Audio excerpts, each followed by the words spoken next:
they have seen women leading. I pray that all of us will play our parts. Happy International Women's Day, and God bless you all.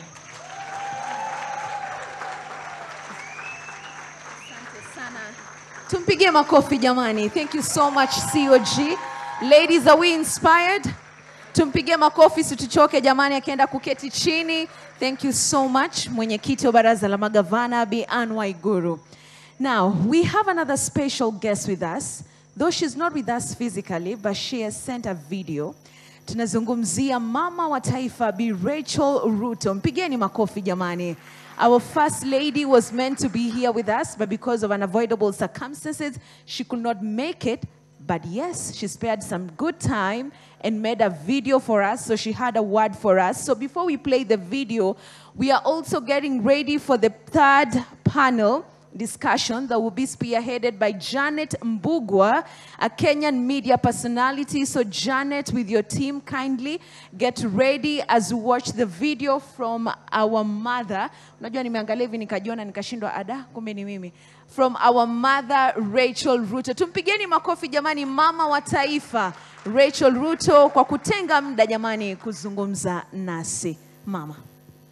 Distinguished guests, good evening. And happy International Women's Day to you all. I'm delighted to join you and millions of women and men around the world in celebrating this year's International Women's Day. Tonight, I celebrate you.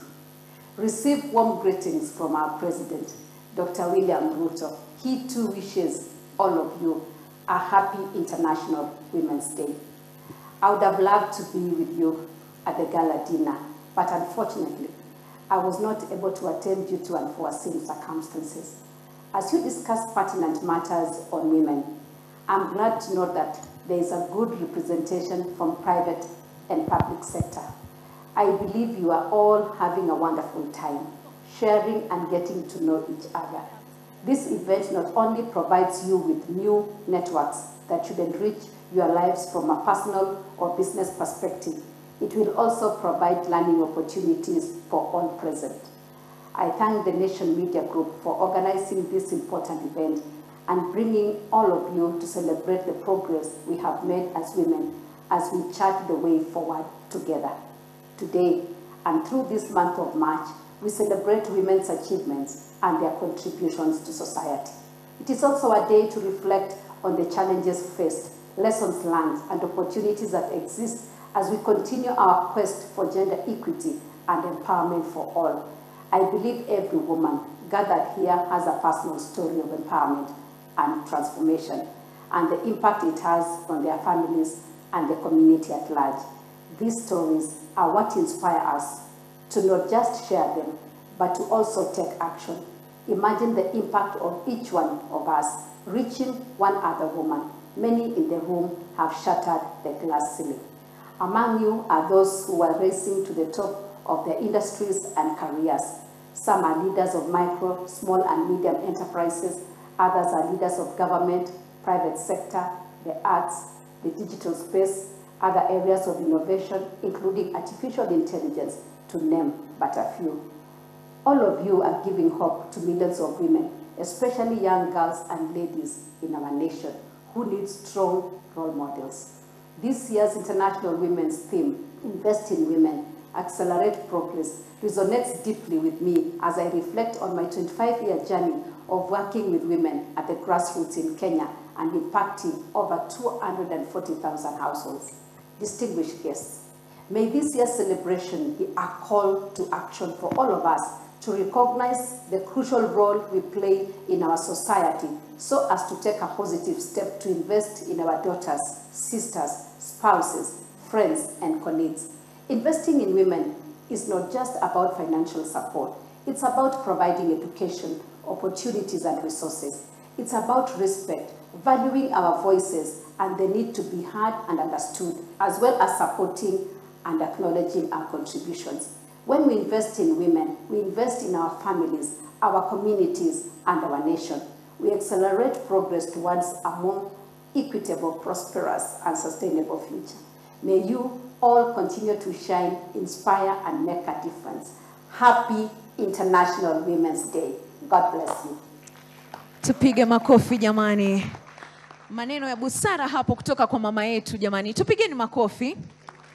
And right up to now, I'm ready to introduce the Kenyan media personality, Janet Mbugua, who has also been very supportive to women, especially spearheading the menstrual equality as an advocate. Janet will be tackling on promoting and advocating for gender equality, challenging gender stereotypes, and mentoring women and girls. Over to you, Janet. Thank you so much. Good evening, everyone. A little bit more life. Good evening, everyone. I feel like I'm going to take you to church and say, turn to your neighbor and tell them, you inspire me. And then add, you inspire me and you look so good doing it.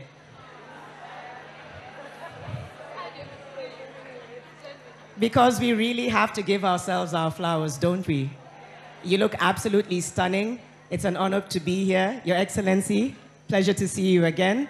And to Nation Media for really spearheading so many incredible conversations to do with women.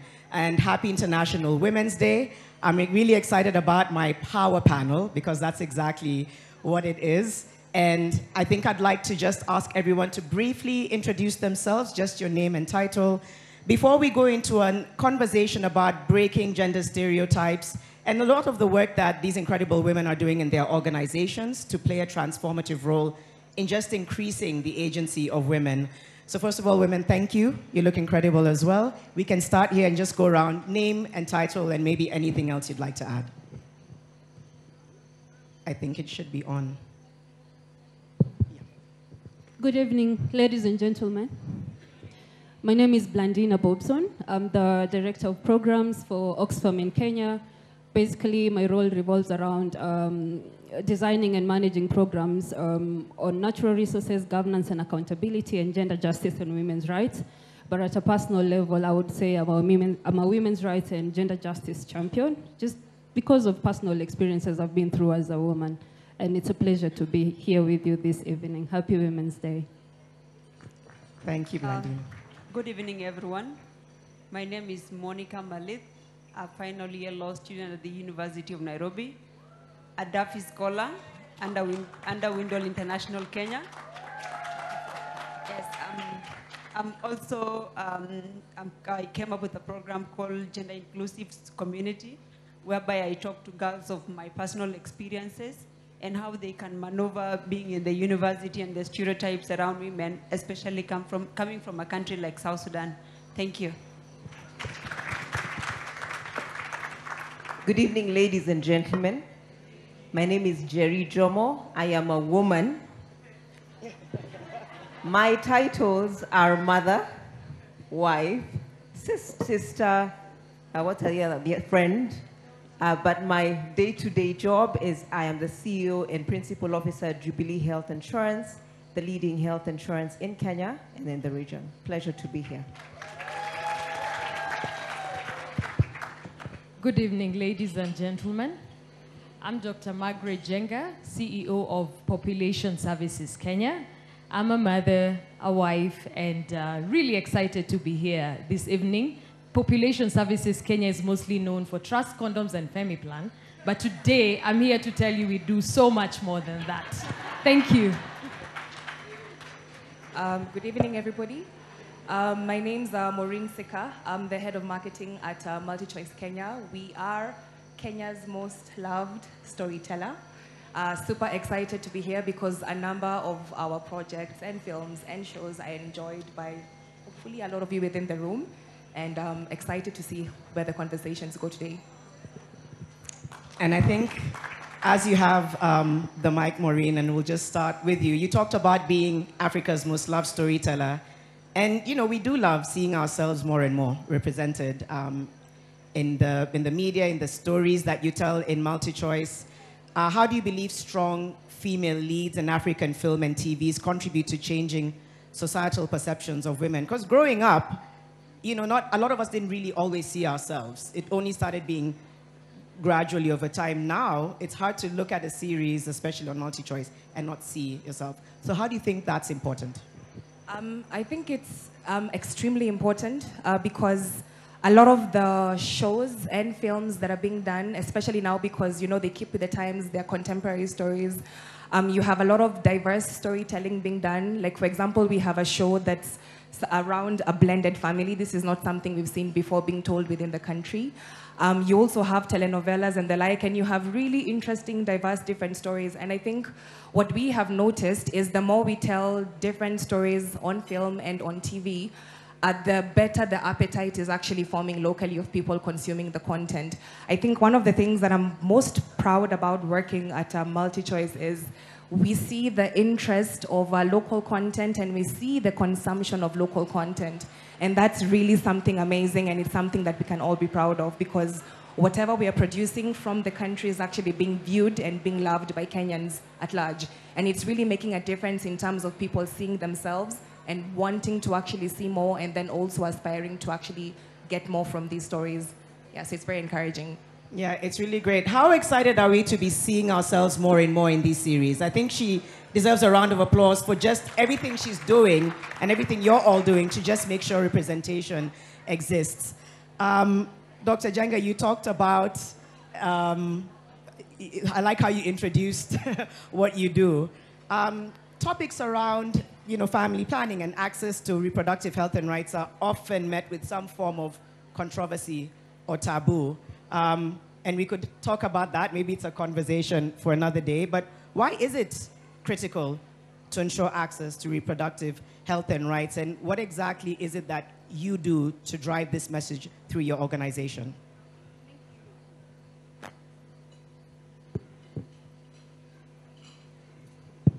Thank you, Janet, for that question.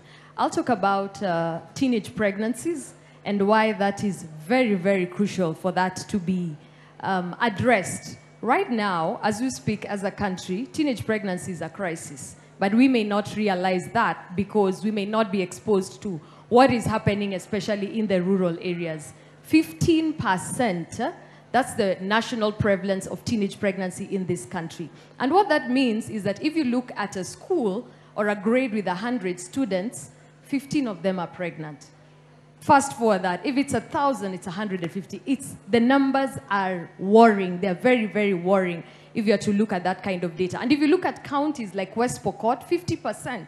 Meaning if it was in this tent, all of us, this side, all of them are pregnant and they're teenagers, which is a real crisis. Unfortunately, we are not having enough conversations. Counties like Nyeri and Nyandarua, this is at about 5%, which is significantly lower, and mostly because they have access to contraception.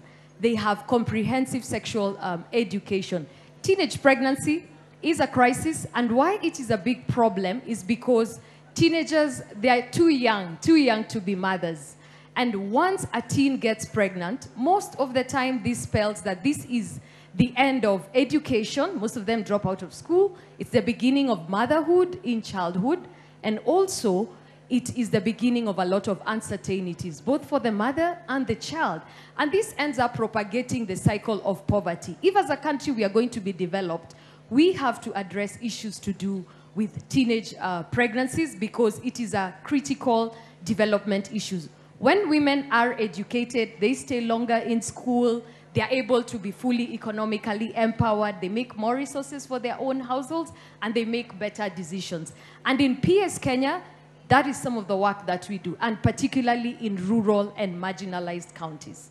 Thank you. I think in terms of Kenya, we are, is it top 5 in terms of teen pregnancy numbers globally? Yes, we are among the top, yes. I think what's important about what you're saying, because this is a panel of women who have really broken barriers to be seated where they are. The painful truth is that is interrupted right now for so many girls. So what I think we need to think about in the room is, we're not just here talking about teen pregnancy and then talking about storytelling and then talking about health insurance. We're trying to think about where do the barriers begin and how do we actually begin to break those barriers. And it takes us back all the way to the girls. So we really do need to begin to tackle that, I think, in a way. Talk about it at home, in the office, in the workplace. Let's all begin being champions to make sure that those barriers do not stop another group of women like this or women like you in the room from being here. So I think it's important that we link why you're all here today. And speaking to you, Njeri, when we had our call earlier as we were getting ready for this, you said a woman's money is her voice. That's what you said. Tell us more about that statement and how we can help more women find their voices. Thank you, Janet. Indeed, I'm a strong believer that a woman with money has a voice. And there's a reason for that. Because historically, we grew up in a society where women depended on men for money. For example, you'd ask, we want to buy sugar, can we have? And I think we traditionally saw that happen. We see it today when we listen to women who are in environments of abuse make the decision to stay in an abusive household because they're saying, well, I can't move out because I need my children to go to school. But even going further is looking at when a woman has her money, how she carries herself, how she feels about herself, and how the decisions she's able to make, how empowered she is. Is she able to influence the kind of life her children have and the other people around her? Is she able to make a decision in the kind of schools and the experiences her children have?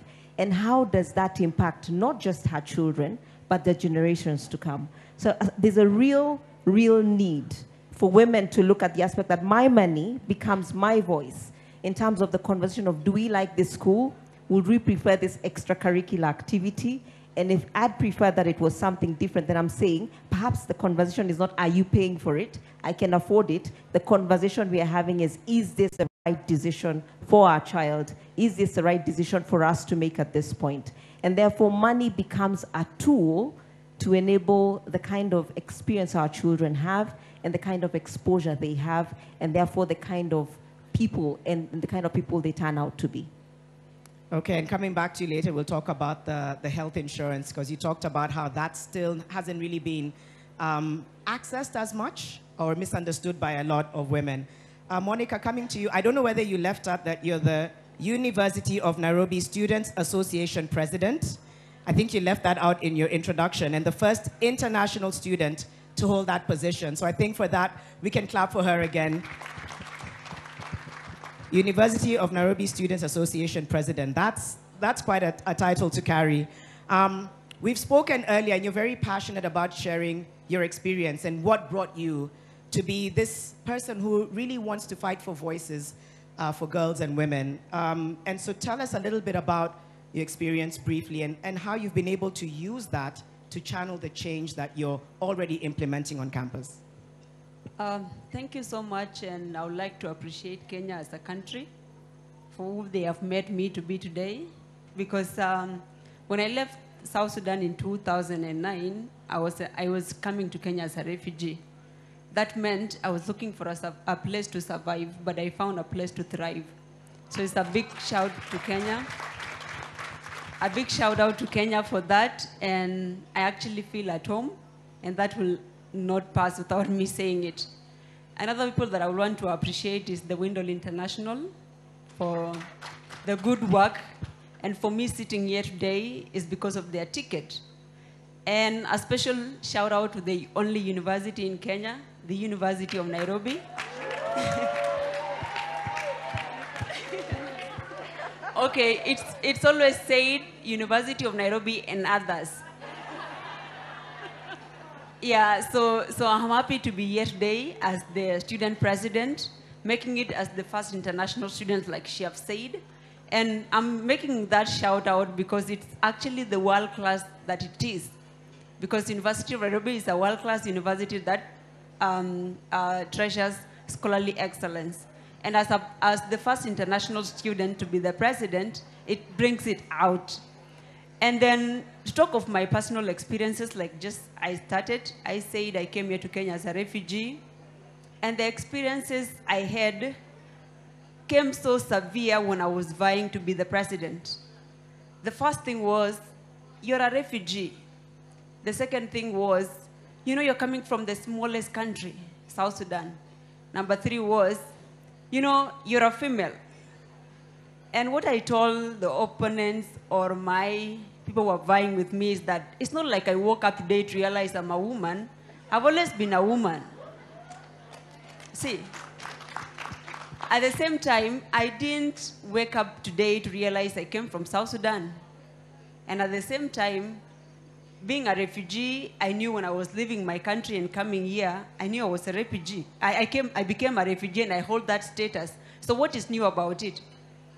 And what I want to say out of my story is the stereotypes that comes out with being a woman, being a refugee, and being from South Sudan.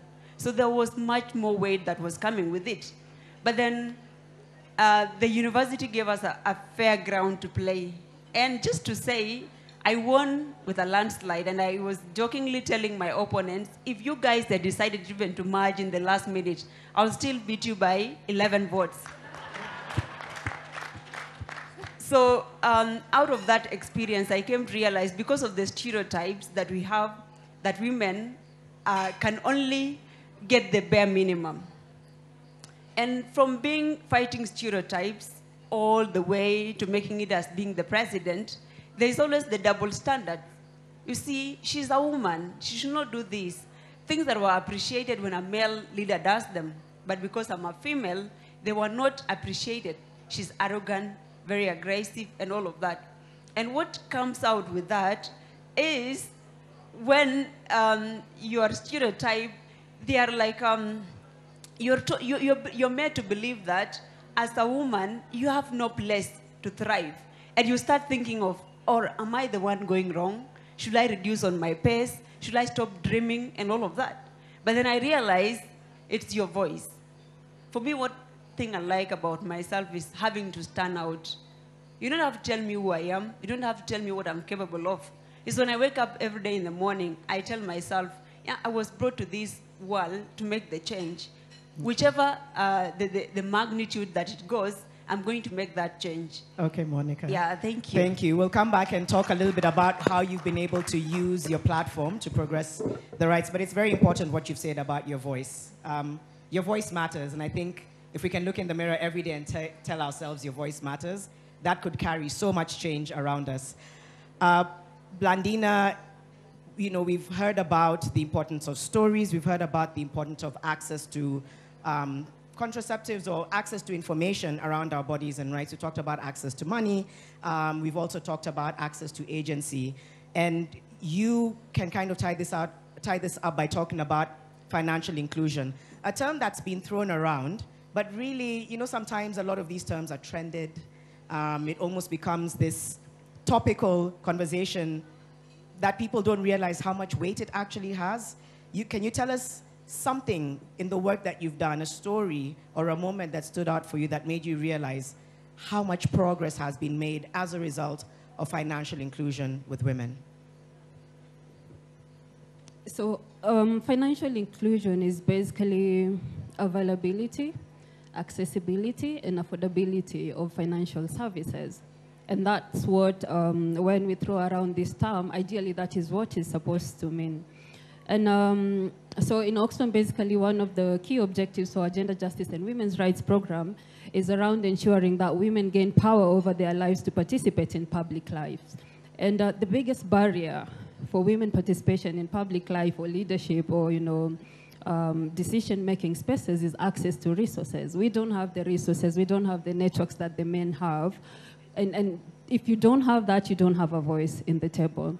So one of the stories that I remember is one time we had a humanitarian intervention in one of the villages in Wajir. And we made it very deliberate that we're going to give you a grant if you set up a disaster risk management committee and you have to have women in this committee. The initial feedback we got, the men were like, we don't need women. We are going to set up a committee that is just made up of women. So we said, you know what? We'll take away our grant. We need to have women. And when I started engaging with them, the past few times we'd have meetings. The men would be seated on the other side, and then you'll have the men. The women will not speak. It would be the men who would speak. And I kept insisting that I have to hear them. And when you leave those meetings, the women sometimes tell you, why are you questioning our men? Why do you have to ask so many questions? I'm like, I'm just doing my job. But you also have to speak. Long story short, they started speaking, you know, a little bit. They started moving closer. Then they started sitting together. 5 years, when I went back to that village, one of the women who was selected as a treasurer, and they said they're selecting her as a treasurer because women are good with money, you know, they're accountable. One of the women was actually getting tenders from the county government, and she was constructing schools, she was constructing hospitals, and the men couldn't believe it. They were like, we thought women couldn't do this, but look at her. She's even, you know, overdone the men in the village, and she's the person now who has the money. So that is what financial inclusion does to women. It gives you choice, it gives you power. And if we take it away from the women, we're denying them basically a right to thrive and to live their lives fully. And I think one of the biggest things that I've seen, or I would say has been a game changer, is the mobile money. Because, I mean, apart from the fact that it enables women to access money in disaster situations, civil society organizations now send cash transfers. Instead of giving food, instead of giving, you know, non-food items, we send money directly to the mobile phones. What it means is that the women have the money and they have the power, to make a decision on how they want to spend the money for their households. So that has been one of the biggest game changers. And of course, there's been affirmative action by the government, like Honorable Guru said, the AGPO, women now are able to access tenders. We have Uwezo Fund. So, you know, women who are doing chamas now are able to access different products from the government, but also financial institutions, because they've also started designing products that are basically designed for women and not for all the other groups here. That's amazing. Before we come back and kind of hear you talk to the room about a call to action based on your organizations, I want to break a little bit, and maybe you can share with the room one thing, one moment in your lives as you all rose to the positions you're at to break barriers to get to where you are. What barrier did you have to break to be sitting where you are, Monica, Jerry, Dr. Jenga, Maureen, Blandina? We can start with you, Maureen. I like the way I've ambushed you live on TV. Because it's important, because it is about breaking barriers and stereotypes. What was that moment for you that made you unafraid to seek your passion out, to be able to sit where you're sitting, where you're essentially able to commission stories that the continent sees? I think I would like to start by saying I'm a proud UON alumni. And everything she said is true. But I think for me, in terms of, I don't have exactly one moment, I have several moments. And I've been lucky in my life, both from a family perspective and from a work perspective, to have had a lot of role models. Like ladies, so I look at you, for example, I see what you're doing, you're killing it in your scene. I research the hell out of you and I go like, oh my God, if I could be as confident as you are. I was watching Governor Waiguru speak up on stage and I was commenting to my colleague that, oh my God, I love your confidence and I'm going to keep on studying you to actually just see how I can also build up on the same. So for me, a lot of the examples in terms of breaking the barriers is I look to see examples of ladies who are doing it. And then I research, I look for them, befriend them where I can if they're within my social circle, and then just learn from them in terms of what I can do to be a little bit like them. And it's what I've done throughout my whole life. I found it to really work for me, and it's what I carry on doing as well. Yeah. I love that. Thank you. What about for you? Any barriers you had to break, any challenges you kind of had to navigate through to get to where you are? Yeah, sure. My biggest challenge was imposter syndrome. And that was very difficult for me because of the background. I was raised in a Christian family. I went to Christian schools. So when I grew up and started working in the medical field and public health, it was very hard for me to get out of my shell and really speak about issues that people really needed to speak about and to inspire other women. So it took me a long time. Finally, I learned the secret with imposter syndrome is that you have to embrace it. Everybody faces imposter syndrome, even the men. It's not a women issue, it is everybody. It's just like a child. When a child is learning how to walk, they fall a couple of times before they learn, and eventually they walk fast and they run. And it's the same thing. Whatever you're trying to learn to do, if you're trying to learn public speaking, just try. And as women, as other people, keep encouraging one another. See the positive side and cheer everybody on. See the positive side and encourage. Therefore, imposter syndrome, embrace it. Know you're not alone. Everybody is walking through that journey, and embrace your journey. It's not a race. It is your journey. As long as you are better than where you were before, that is progress. And do not beat yourself too hard. Thank you. Thank you. People usually say you should have a conversation with imposter syndrome when it comes to you. Call it out, sit down with her and be like, we need to talk. We need to talk about what's going on here. So thank you for speaking to imposter syndrome, which I'm sure a lot of us can relate to in the room, right? Men and women. So thank you for talking about that. Mine was education. I'm from a very challenging financial background, family-wise. And I got to go to university much, much later in my career life. I was probably doing my undergrad, should be 7 years ago or so.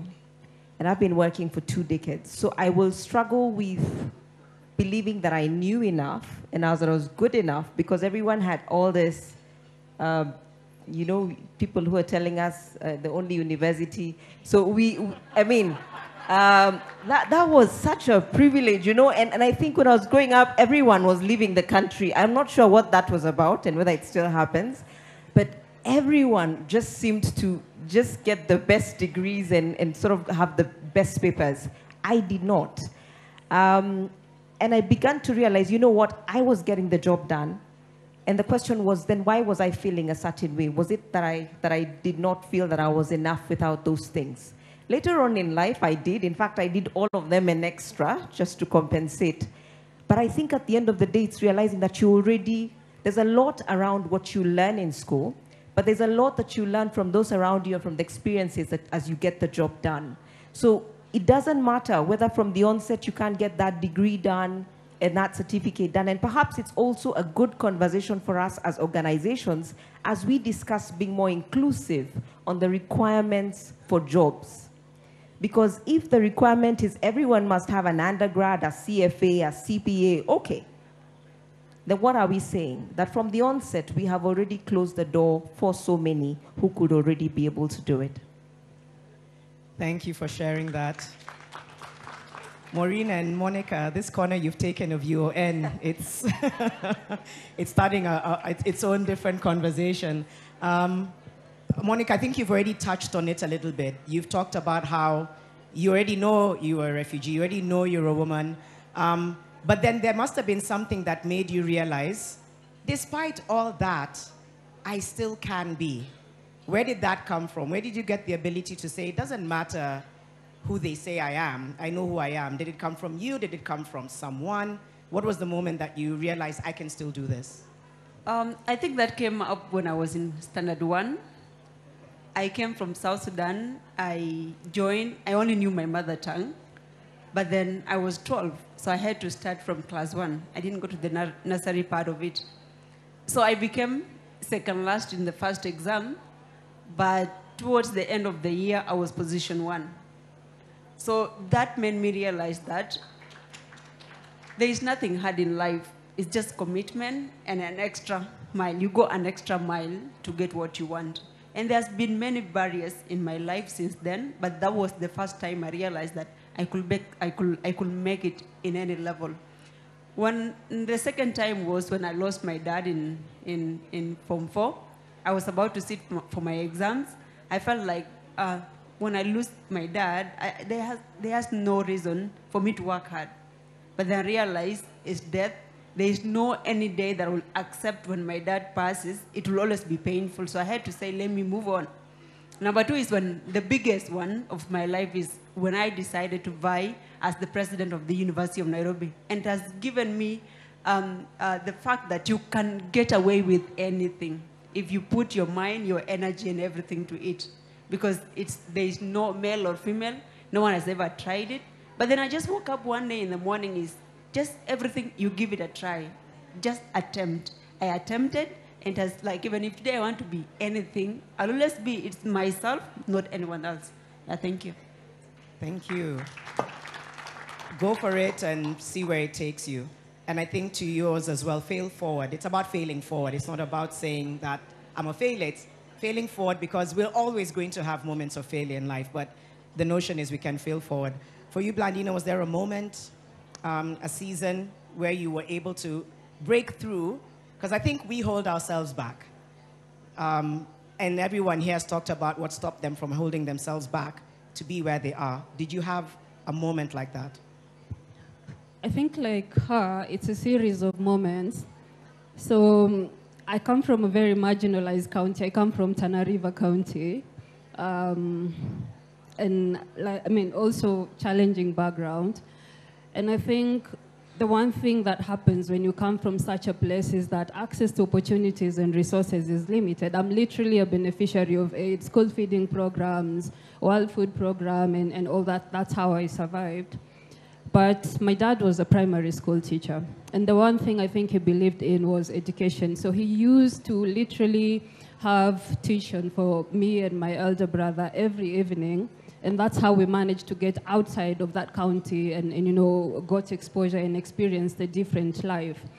And so there's been people in my life that I would say who have held my hand and, you know, believed in me. Because when you come from such a background, sometimes there's that sense of unworthiness. You feel like you don't need to speak. People will not believe in you. You know, you're not supposed to be in certain spaces. But you meet people who see potential in you and hold your hand and nurture you and help you grow. And that's what basically happened to me to the point where I am today. And I think that's the reason in my life, I usually say I'm paying it back by trying to ensure that other women also rise through the ranks, because I got here because other people believed in me, and I need to do the same for other women and girls. Thank you. Thank you all for sharing that. I think it's important that we... I couldn't have seen myself here, by the way, as well. I think, you know, growing up in Mombasa, where I think TV stations came to us much later. So when everybody was having what they were watching on media, it came a little bit later. But yeah, I think it's a combination of what a lot of you have said, because I was this awkward little girl with a very big voice and couldn't really see myself beyond what I would see represented around me. Because at the time, I think the stories we saw, like I said, didn't really have a lot of people that looked like us. But slowly, a combination of somebody holding my hand, breaking out of my shell, looking to other people and trying to see what can I get from it. A little bit about what even Monica said of just being like, let me try. And every time I try, sometimes it'd be like, you're too this or you're too that, even when I was trying out to be an anchor. And I think there has to be just this internalized grit that you have that makes you say, I just have to try, because if I don't, then I'll never know. So I think hopefully that's something that people in the room can also fall back on and say, let's just give it a try. Have that one-on-one, call an AGM with yourself and understand that you have to break through your own internal barriers. As we come to the final round of questions for all of you, again, Maureen, I want to start with you. I know you talked about a mentorship program that you run at MultiChoice.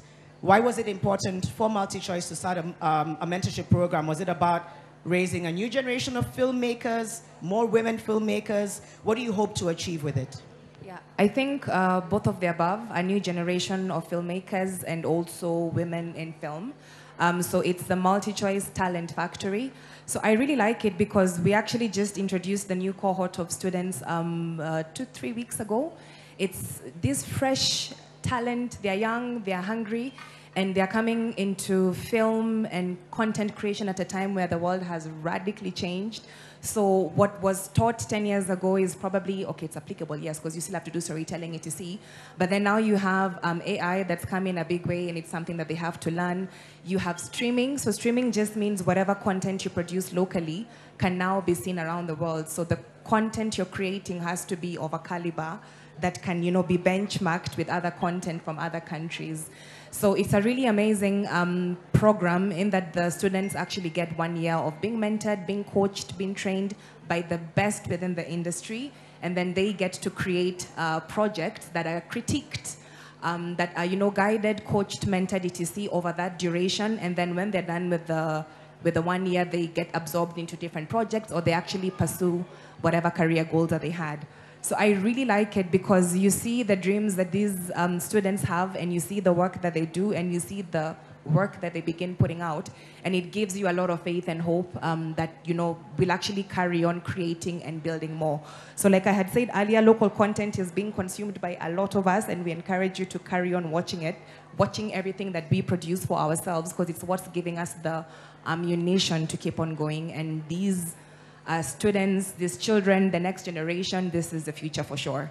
And just before we move on and hear from everyone else, any call to action or call for collaboration in the room? I know you've talked about saying, hey, we encourage you all to continue watching local content, but I'd also love all of you to leave the room with either a call to action or a call for collaboration in terms of the projects you're doing. I think we are always open and happy to collaborate. In fact, the collaboration is happening not just in pay TV. We also have a lot of content creation that is being done outside of what is, deemed as pay TV. And we look at different projects that are happening, and for us, we're always trying to see how can we better tell the stories and who are our storytellers out here, and how can we work with them. For us, always open for business, always looking out for new talent, and always ready to work with, super creative people within this country.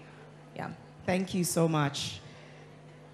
For you, Dr. Jenga, what role can various stakeholders, whether that includes governments, NGOs, healthcare providers, educators, community leaders, what role can they play in ensuring access to reproductive health and rights information to vulnerable girls and women? And again, a call to action or call for collaboration in the room.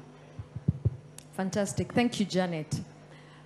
There's a lot that many stakeholders can play, a lot of roles that they can play. Looking at the issue of teenage pregnancy, this is not a health issue. It's a social issue. It's a very complex issue that requires multiple stakeholders to come together and really tackle these issues of teenage pregnancy, FGM, and also gender-based violence.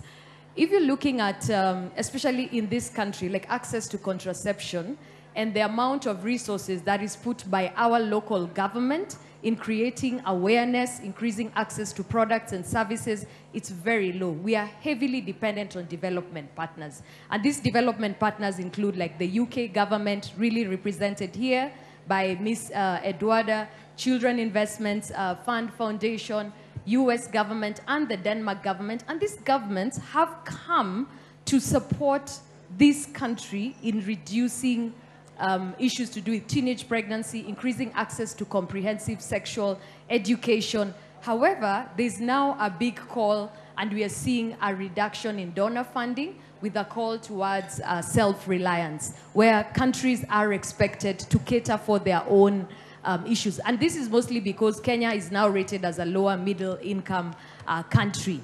Therefore, the call to action is more resources are needed towards reducing teenage pregnancies and also increasing access to comprehensive sexual education. Also, there's a big disconnect between the national level and the county level. County level, they know how difficult it is, how teenage pregnancies is a big issue. They allow access to contraception through the government health facilities, especially for young teenage mothers. You'll find a lady who is 17, 18 years with 3 children. And counties have now embraced, and they are educating and giving girls the information because these tools are locally available. At the national government, there's a bigger gap. Therefore, there's so much more that needs to be done in terms of increasing access, proper policies that would allow access for proper healthcare services to young girls, to adolescents, and also education. When girls drop out of school, supporting them so that there's a smooth re-entry process and reducing stigma as well. Thank you. Okay, so it'll take a multi-stakeholder approach and all hands on deck to get the issue down. Jerry, we talked about you mentioning, access to healthcare and health insurance, and how in many ways there isn't, I think when we spoke earlier, there's still a lot of preconceived notions around insurance. So even as you talk a little bit about the steps that can be taken to address systemic barriers to health insurance access for women, talk a little bit about just what are those challenges around health insurance, how can those barriers be taken down, and again, a call to action or collaboration in the room. Thank you, Janet. So I want to begin with the fact that because women are nurturing, we naturally always taking care of everyone around us. So perhaps I could ask by a show of hands in the room, if you have a headache today, how many reach out to a medical practitioner? Okay, if your tummy has some pain at the corner, how many? So we usually will not pay as much attention to ourselves. And in most cases, if our child is unwell, so for those who have children, if your child has a small pain, how many will want to reach out to a doctor to check, are you okay? So you can see how quickly those hands come up. So we are naturally so nurturing that we are taking care of everyone around us that very often we forget ourselves. And the challenge with that, it then affects the likelihood of being able to identify or diagnose some of these major illnesses before they get out of hand. So the first thing that we really must be able to do is put her in the center. And there are many conversations we have around making sure that she's aware of her health, she's aware of how she's doing. In terms of, for example, for cervical cancer, well, it's very prevalent. You will know that with just one test, that is the pap smear and a HPV test, you can get away with doing a test up to 3 to 5 years later. But we don't know that because we are always not prioritizing ourselves. So the first thing we really must do is allow ourselves to take care of ourselves. Because if we're not taking care of ourselves, we don't have bandwidth to take care of everybody else. In fact, if you're on a plane, you're told put on your life jacket first before you put on those around you. And that's the one thing we must begin to deliberately do. The other thing that we don't consider that is absolutely a privilege for us in this room is the fact that for us, we choose the hospital we want to go to. That woman up country does not pass 2, 3, 4 health facilities choosing the one she likes. But we get to be the ones who decide, I like this one, I like this one. One of the things we do very proactively is access, to make sure that they have access to healthcare at the level where they are at. And there are many programs that we run where we make sure that there's a program we run called Afya Mashinani, where we collaborate with others and take healthcare to where it's needed most, do breast cancer checks, do the checks for her, so that she's able to take care of others. The other thing that is absolutely important is we have people telling us a lot about what we should do with ourselves. For example, most of us know that today the chances of getting an elective CS is a lot higher than a normal birth. Well, at least in Nairobi, we have the option of choosing how we get it done. But up country, that's really not a choice. So one of the things we do very proactively is helping women understand the choice of whether they choose to do normal or CS. If they choose whichever route, what does that mean for their health and how they can continue to take care of that. The other aspect around health insurance is really about understanding it, but also over and above that, affordability. She has a basket of needs that she really must take care of. So how do we make sure that she is able to afford whatever she needs? So the challenge is, and this is my call to action, the challenge with us as women, one of the things I'd ask all of us to remember is we are all just one hospital bill away from poverty. And when it comes to women, it's not just our own. It's every other person we have had strings attached to. That because they have that need, they get admitted, we are going to get rid of whatever we have just to take care of them. And therefore, why the conversation on why everybody around us needs to have some form of health insurance is because if they don't, we are their health insurance. Yeah. That small piece of land we have set aside for ourselves, that's their health insurance. And once people are in hospital, it then means that we are constantly going to be expending this money, that's our voice, to take care of those emergencies. And that is constantly disrupting her environment. Okay, thank you for that. One hospital bill away from poverty. Something to really think about. Monica and Blandina, as we seek to wind up, because we're slowly running out of time, you've talked about being student president, but what can we do to make campuses and working environments safer for students, for women entering the workplace? I think you talked about that as well. What needs to be done to make these environments safer for participation of women? I think it will come out as a call to action because that's how it comes out. One of the things is that we have to realize we are coming from different backgrounds, from different countries, and even from different communities that have different beliefs. And it is our personal responsibility to come out, identify how women are being, maybe the violence that is being committed against women. Because if you go back to my country, mostly as a young girl, the thing that I'll face most is about early marriages. That doesn't give me equal chances to go through my education. So how then do I go back to my community and tell them of the importance of being in school? The same way when you come to Kenya or when you come to campus, there's so many things that happens around campuses. So it is a call to action to everybody to devise ways, apart from the mass advocacy and all of that, we have to come up as individuals with specific solutions to the problems, be it the university, be it a community, and even be it my country that I come from, for example. Yeah, that's what I'll say. Thank you. I think it's important to talk about that safety because we've seen that compromised in such a big way, this year, which is why we were protesting around issues around femicide and gender-based violence, which are very rife even in participating in presidential campaigns, which you alluded to as well. So it's important that you say it as in an individual perspective, but also institutions need to be very aware of it. Blandina, what are some of the barriers preventing certain demographics from accessing financial services, and how can this room play a role in ensuring that there's more financial inclusion for women? One of the biggest barriers is unpaid care and domestic work, which unfortunately we don't recognize as valued work. And if you can tell me, there are people who probably wanted to be here tonight, but they have children that they have to take care of.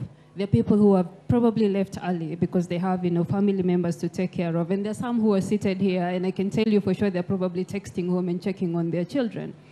But we don't see this as valued work and what it does for women, like globally. Unpaid care and domestic work is, 3/4 of it is done by women.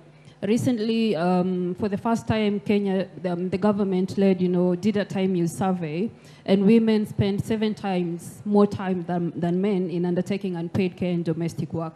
What this does for women, it actually creates time poverty. So we can have all, the financial products targeting women. We can have gender-responsive policies, but for as long as we don't recognize care work as valued work and start, working towards reducing the time poverty that it causes for women, all this, financial inclusion will not work.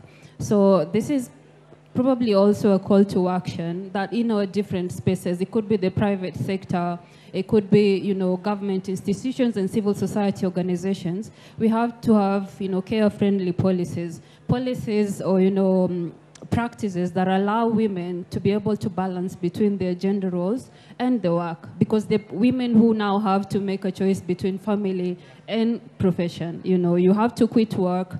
In some institutions, they don't have maternity policies, and when you get pregnant, you actually get penalized for it. You're fired. How then do we expect them to become economically empowered if they're being punished for undertaking their gender roles? Then the other thing is just around ensuring that we have gender-responsive policies, acknowledging that women are not a homogeneous group. Women come with different, social backgrounds, economic class, tribes, religion, and abilities as well. So the current products that we have, or the different initiatives that we have, how are they responding to a woman with disabilities, for instance? How are they responding to a woman who lives in like Lokomarinyang, which is like maybe more than 8 hours away from Lodwar, where they're supposed to come and apply for these loans and everything else. So I think there's need to do more, ensure that we're looking at women not as a homogeneous groups, but trying to address the different intersectionalities that they present. Otherwise, most of them will be left out and will be saying, women are accessing loans, women are accessing these different products, but in real sense, there's those marginalized groups that will be left out because whatever initiatives you're doing are not looking at them as individuals who come with different capabilities. Okay, that's really, really well said. As we wind up, a show of hands, ladies, who is currently pouring into themselves? Who is filling their cup, or whose cup is empty? Let's start with whose cup is empty right now. Oh, all of us have full cups. I'm talking metaphorically, not the ones on the table. Because a lot of what's been addressed here, issues around burnout. She just talked about caring for others. We pour into others. So again, show of hands. First one, whose cup is currently feeling empty internally? The cameras are not on you. You won't be seen. Whose cup is full? Hiya. Whose cup is full? Let's see, hands up. Who is feeling full in their heart?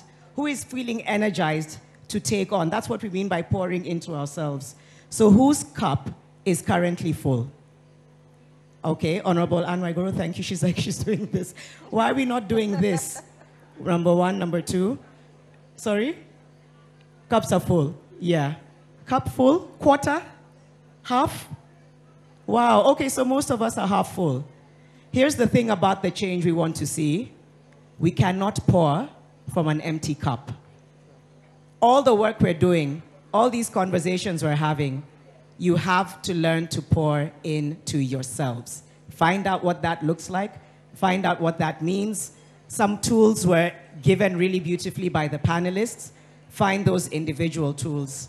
I'll tell you for free, you cannot pour from an empty cup. All those people who need you at home, in the workplace, how are you going to come to them if you're not coming to you first? So if there's anything you need to leave this Women's Day, and it's not a flex and it's not a privilege, you have to pour into yourself before you pour into others.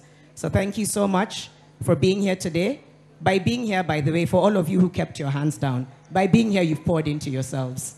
So you've already won that marathon of Women's Day by being here today and choosing to pour into yourselves with the knowledge that's been shared in the room and by the speakers. So let's give our beautiful panelists a round of applause. Thank you so much for being here.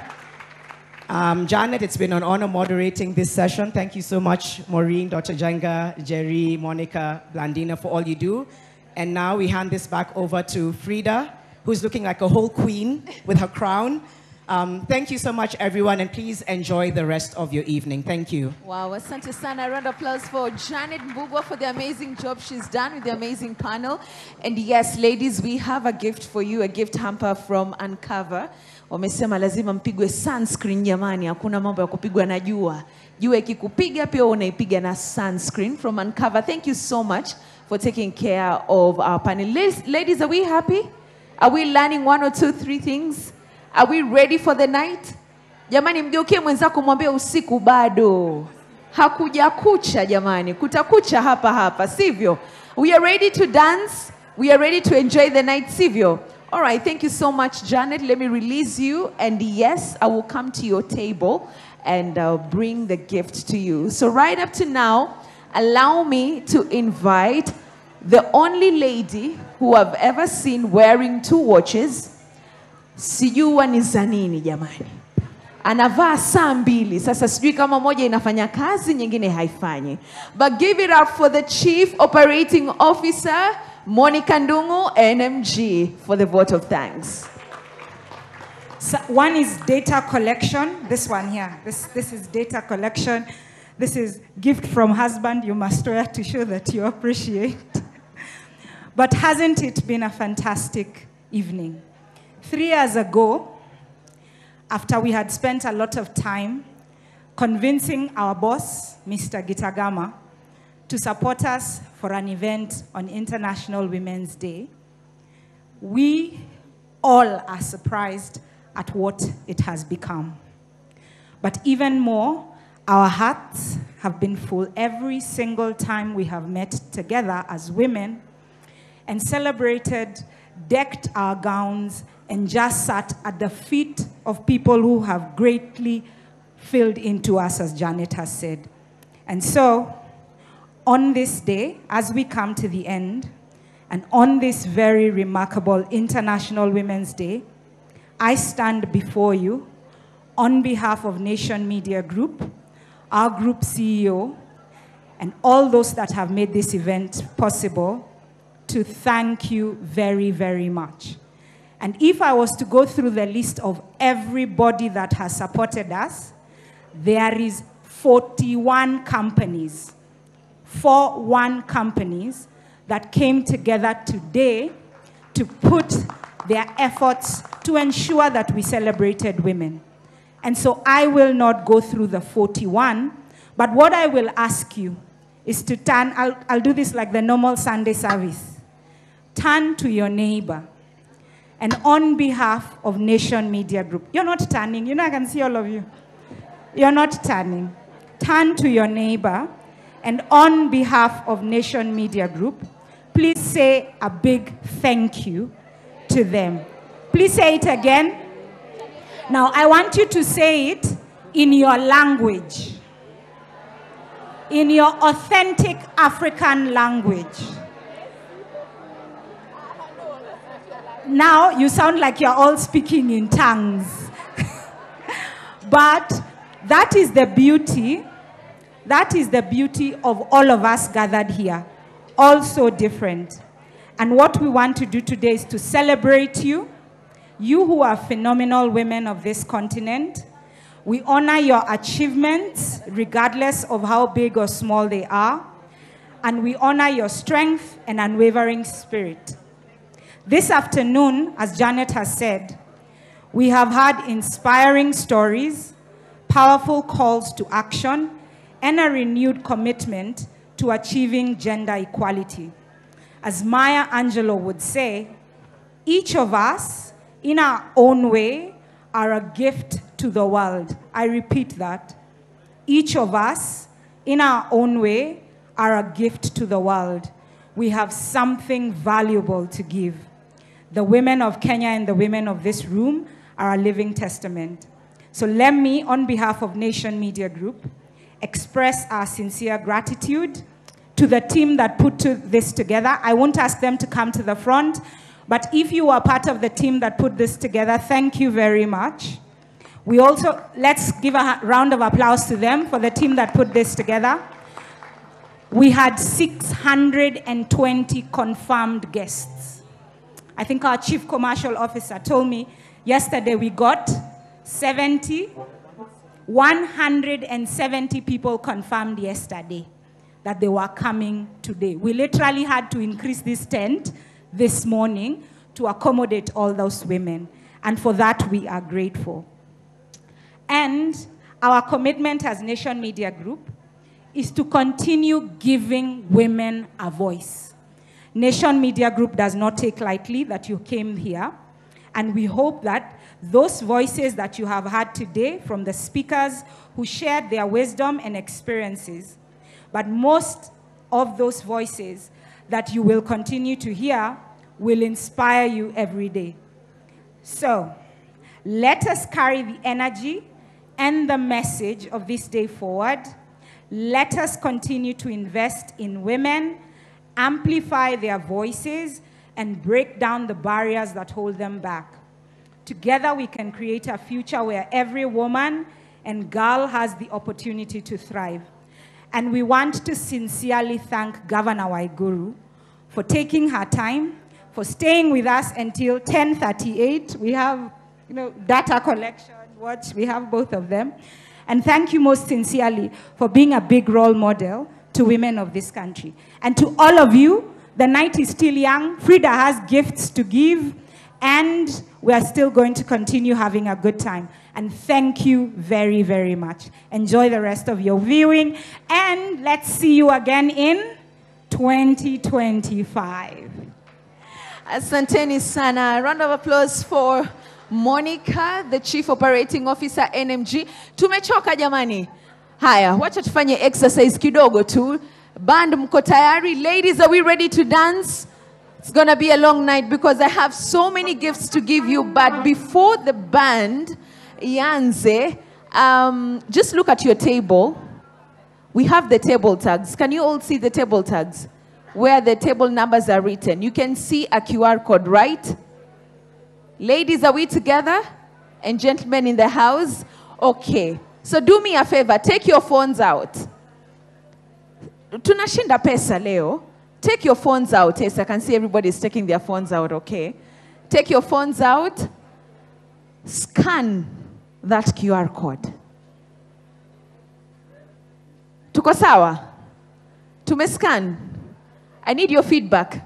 Tuko sawa? Ningoje. Aha.